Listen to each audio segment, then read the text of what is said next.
Bonjour à tous. On m'appelle Rav, je suis le frère de Beth. Je voudrais dans ce petit reportage, vous expliquer tout le processus, ainsi que les étapes afin de pouvoir déguster le fameux sucre tire-le-montois. Tout d'abord, les agriculteurs préparent la terre. Ensuite ils y sèment la fameuse perle bleue. Perle bleue, reçue des laboratoires de la sucrerie. La sucrerie surveille et met tout en œuvre pour que la qualité finale soit au rendez-vous. Les graines de betterave sont enrobées par les experts, afin de faciliter le semis. Par la même occasion la graine a tout pour démarrer dans de bonnes conditions sa germination. Pour le semis, les agriculteurs utilisent le semoir automatique. Celui-ci dépose, à égale distance, une graine. Les semis se font, entre mars et avril, juste après les gelées d'hiver. Il faut plus ou moins attendre 200 jours, pour que la plante emmagasine le maximum de sucre dans ses racines. Voici un champ de betteraves à maturité, celles-ci sont prêtes à être arrachées. Voyons ensemble comment cela se passe.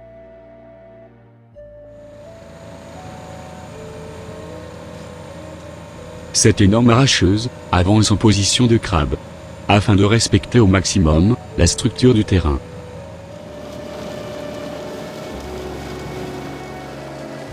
Avec sa technologie, cette machine est capable de déterrer les betteraves, ainsi que de réenfuir dans la terre les déchets verts pour en faire du compost. Comme cela rien ne se perd. Vu le coût très important engagé dans cet outil, les agriculteurs travaillent en équipe sans relâche. Un dispositif d'éclairage a été mis au point pour travailler même la nuit. La perfection technologique actuelle permet de suivre le chemin de la betterave, ceci par des caméras placées sous la machine, jusque dans la benne récolteuse.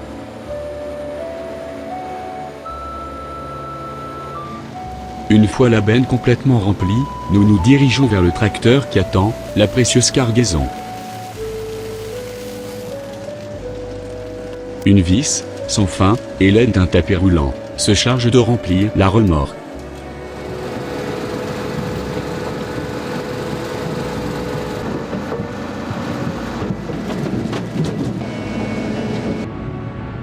Une fois que le tonnage autorisé atteint, notre agriculteur s'en va conduire, dans la nuit de ce samedi, les betteraves vers la râperie de Longchamp, où un stock sera réalisé, pour la production du dimanche.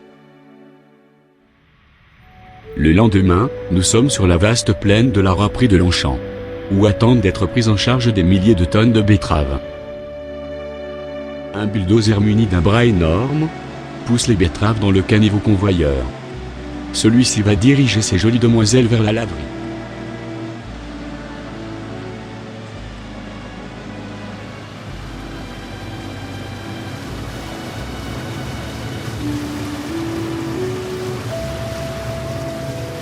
Après un voyage de plusieurs centaines de mètres, les betteraves tombent dans un caniveau rempli d'eau. Sur leur chemin, celles-ci sont déjà lavées une première fois et dépierrées, avant d'entrer réellement dans la laverie. Elle rencontre aussi toute une série de crochets qui enlèvent encore des impuretés végétales.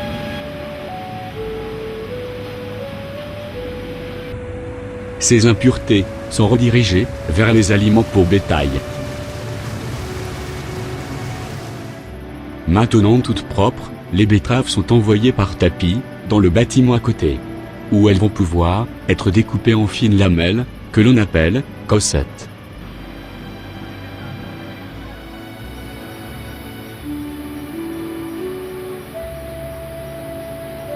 L'étape suivante consiste à enlever le sucre des cossettes.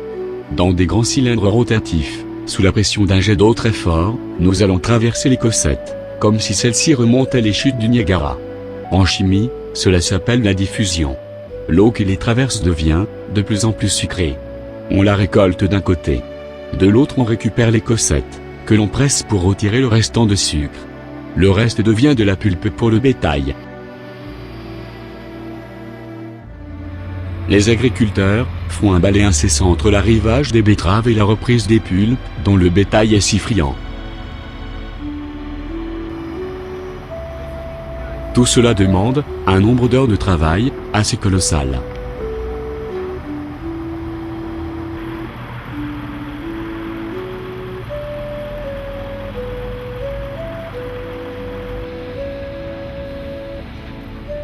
C'est ici que les camions se pèsent à vide et remplis de coproduits qui sont les pulpes surpressées ou les radicelles. Et donc ici, en faisant la différence entre les deux poids, on sait exactement la quantité qui a été chargée par les transporteurs.